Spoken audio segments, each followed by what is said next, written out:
Hi everyone, I hope this video finds you as happy and healthy as you can be. I'm delighted to let you know that I've brought back the Single Shadows tag, which is a tag I created in April of 2023, so that's over a year ago. It's well overdue, a redo. So I've tweaked a couple of the questions and I have different answers for these 10. So I'm really excited to get into the reasons why I chose these final 10.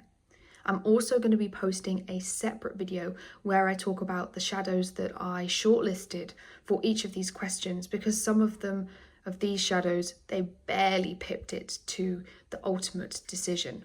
So I thought that'd be an interesting video to go through where I talk about the second, third, fourth place and why these shadows are great but ultimately didn't make first place.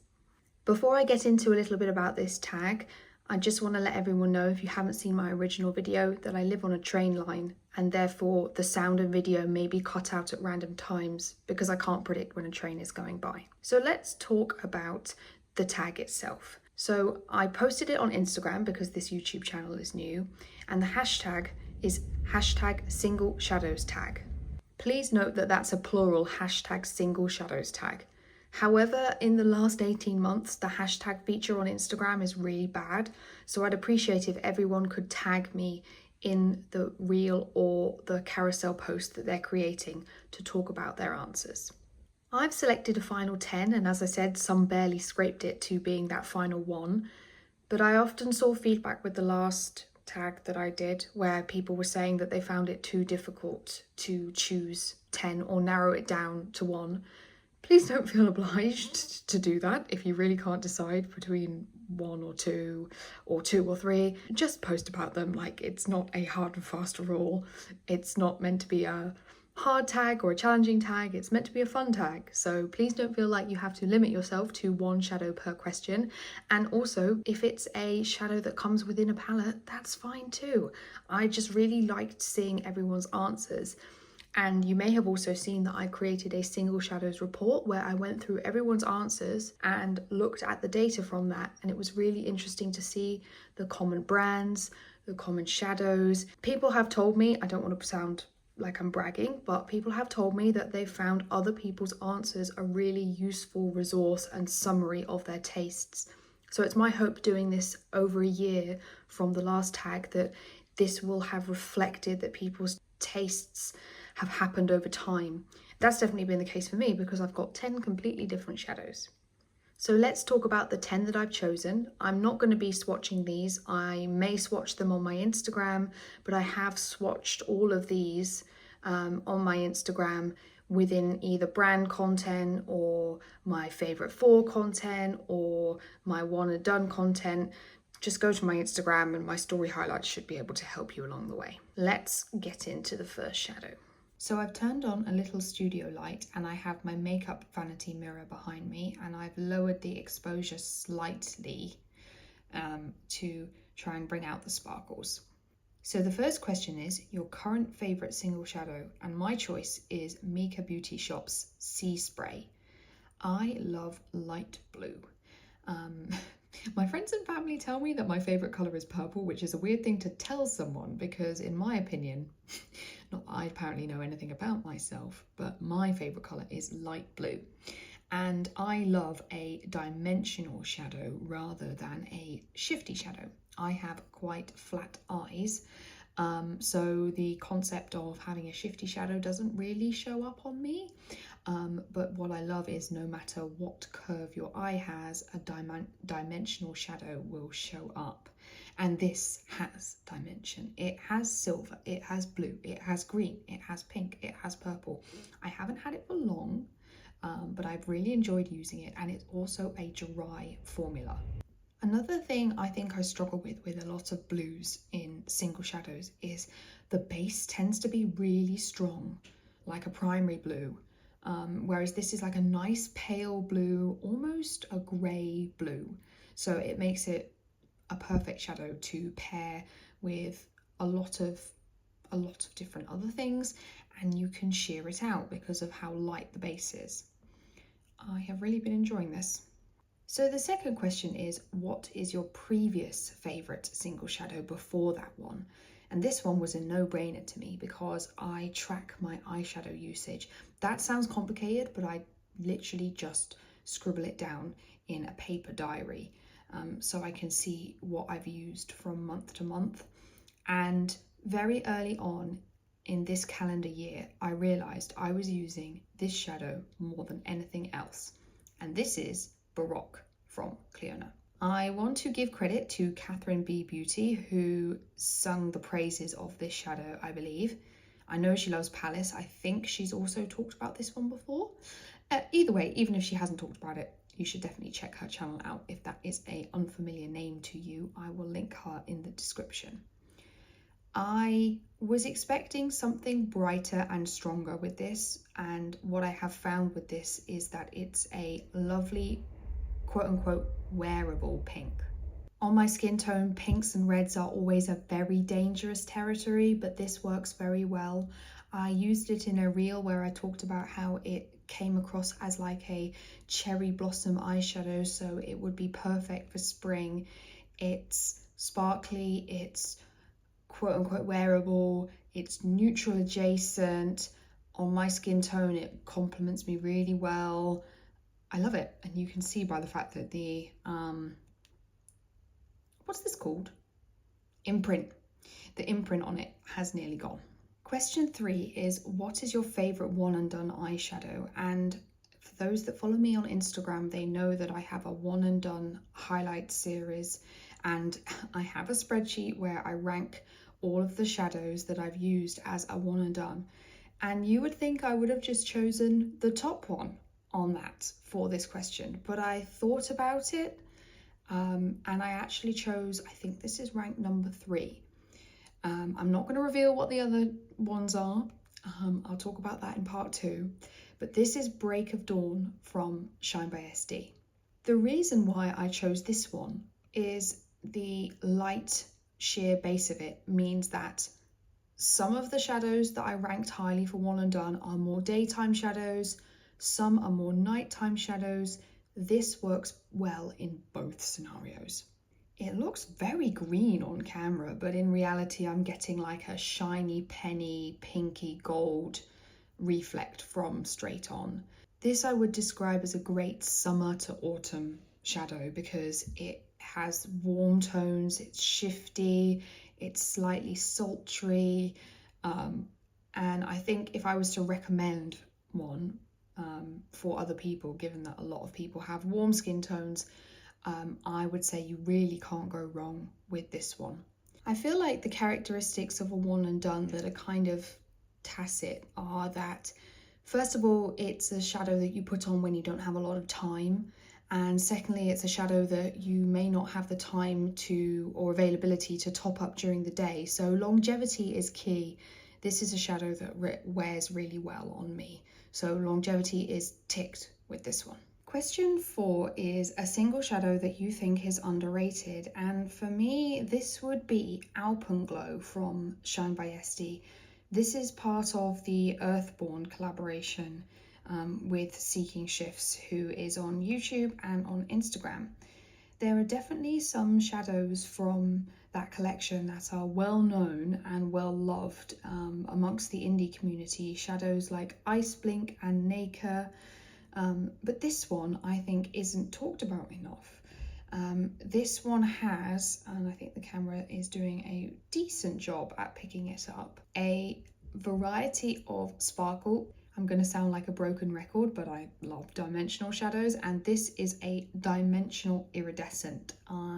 It looks like it has a sheer blue base in the pan, but on most looks, for me anyway, it translates as an iridescent. There is some purple, some blue, some pink. If you want gorgeous, glittery, fairy vibes, you can add this to a look and you can guarantee it will give you that. Another factor is that some of my shadows from Shine by SD, including my Earthborn shadows like Ice Blink and Naka, have hard pan. Quite a few of my Shine by SD shadows have hard pan.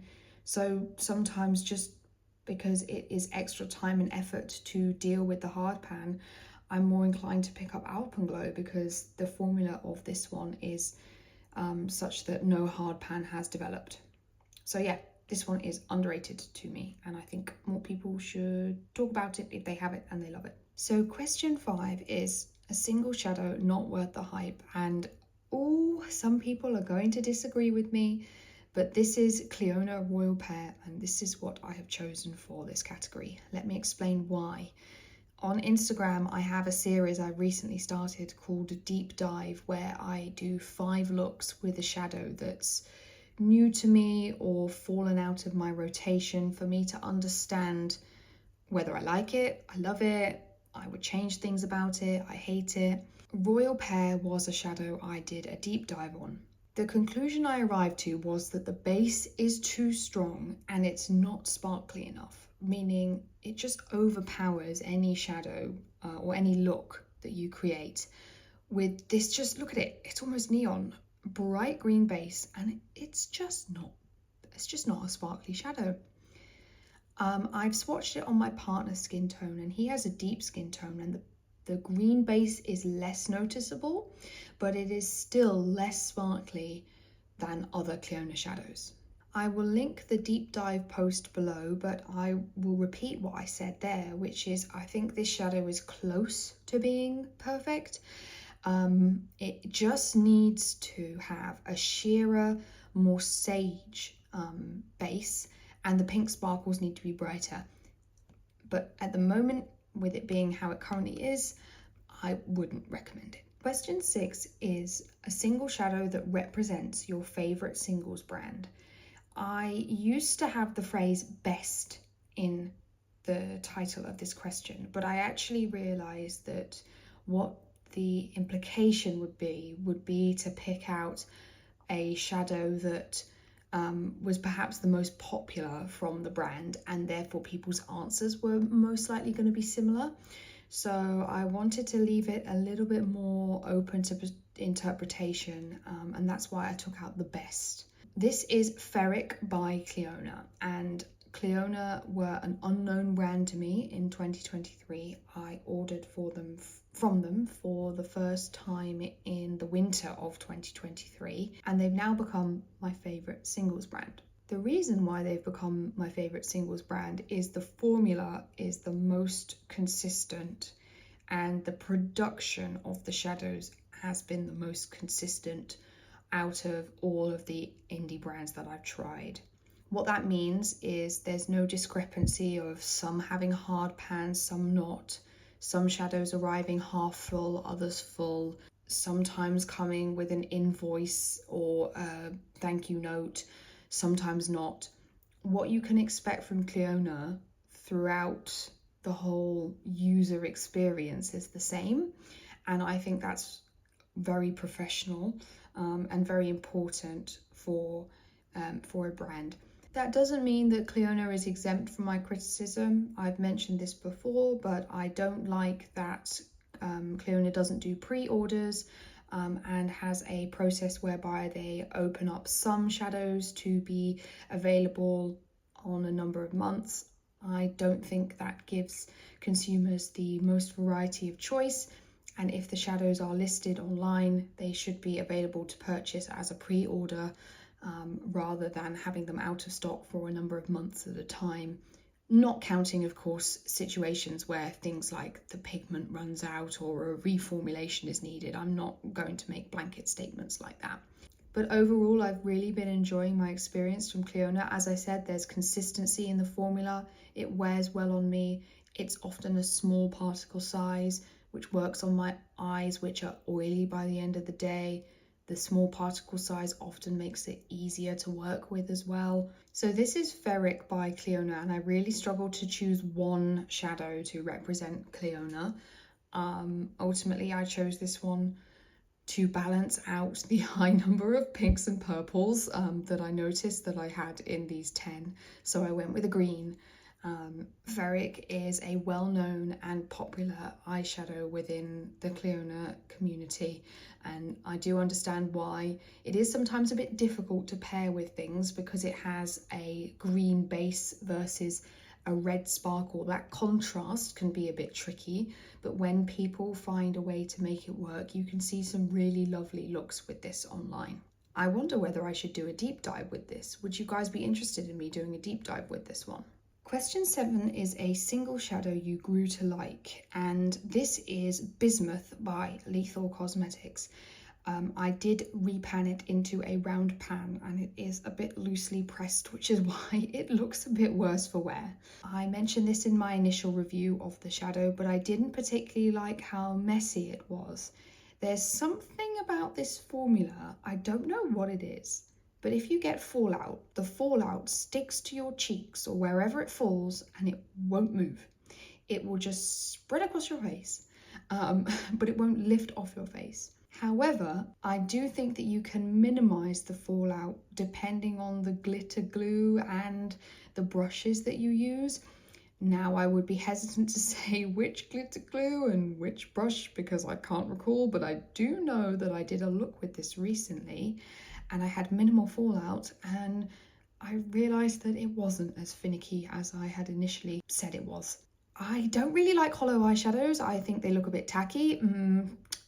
That's my honest, maybe a bit brutal opinion, but this one can be kind of dulled down to look more like a dimensional neutral because of its silver base. I still don't think I would necessarily recommend it because of the hassle of the formula. However, I do now like it, and the question was to find a shadow that you grew to like, so I guess this one fulfills the brief. Question 8 is a single shadow that reminds you of another creator. I originally had the question, a single shadow you would gift to your worst enemy. It was just a little bit of silly fun, but some people didn't like it, and also I recognize that because of decluttering, you may not have any single shadows that you dislike.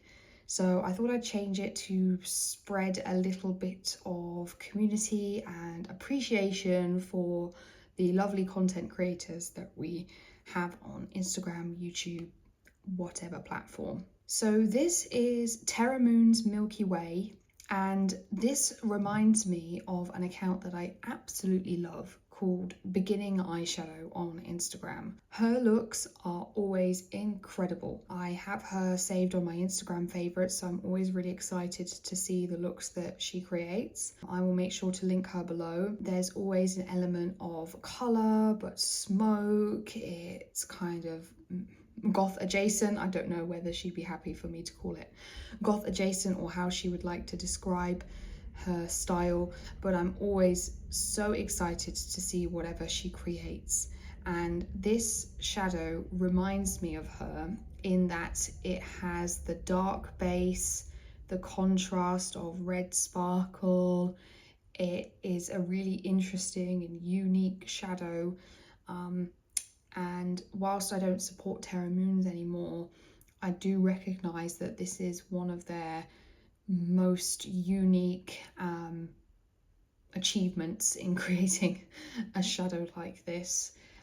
Whilst I don't reach for it a lot, I think this definitely suits some people's personal tastes, and the creator that I thought of was Beginning Eyeshadow.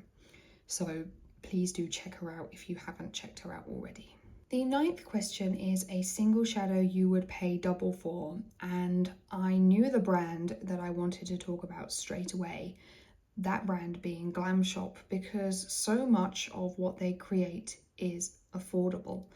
I wanted to talk about Tombac, but I was shocked to see that it is no longer on the website. I don't know whether it is temporarily discontinued or whether they've got rid of it for good. It's frustrating that when brands don't announce that they're discontinuing stuff, and that is definitely the case for Glam Shop. Stuff comes in and out with a really weird frequency, and I really wish they would tell people when things were going to be discontinued. But anyway, this is Gothic, and this is a reasonably priced eyeshadow. It is perhaps €2.50 when I last looked on the website listing to check it was still available to purchase. It has a green-grey base with an element of gold. A lot of shadows, the gold is too warm and therefore doesn't suit me. What I like about this one is that the gold is quite cool toned. It could perhaps even be a green gold in of itself, and therefore it suits my skin tone. I really like this one. I did drop it, which is why it looks so heinous. And I ordered a backup from Glam Shop and they sent me an orange shadow instead. So this is currently my only one. I'm waiting for their next free international shipping offer, and I will try for the second time to get Gothic as a backup. So here it is. The final question is a single shadow that best represents you. And I could not go without containing Sydney Grace in this lineup. This is the shadow Phosphine. If you have seen my YouTube video talking about my Sydney Grace neutral shadows, you would know I love this one for its element of colour and neutral in the same one, how versatile it is, the longevity of it. I chose this one because I am being very self-flattering, and I would like to say that I might have more than meets the eye, and this is definitely the case for this shadow because it has silver sparkles that perhaps you can't pick up on the pan, but when you swatch it gives this lovely diffused effect. I would like to pretend I am some mysterious, interesting individual that has depth and layer, and this shadow is that. So if I say I'm this shadow, then maybe I'm that person. Make of that what you will. I also wanted to choose something more calm and neutral adjacent because last year I chose an iridescent green, and I've noticed in terms of my personal taste of the last year that I've graduated more towards neutrals than colours. So I wanted a neutral shadow to reflect my shift in taste over time. So those are my answers. Please ignore how I've dumped the Clionadh shadows back in the pan. If you'd like to participate, please DM me on Instagram for a text list of questions, or I will make a reel on Instagram and you can use that as a template to create your own reel. As I said, please tag me on the content that you produce and use the hashtag single shadows, that's shadows plural, single shadows tag. I'm really looking forward to seeing what people create. Just to let people know, there is no deadline for this. If you discover this video or my Instagram content 3 months from now or 6 months from now, please go ahead and still tag me and let me know you're taking part in it. I absolutely love seeing what people's answers are and finding new people to connect with through this tag, because our mutual friend may do the tag and then you do the tag, so then I can see your answers. So I can't wait to hear from everyone. I hope you've enjoyed this video. Please take care of yourselves and have a nice rest of your day.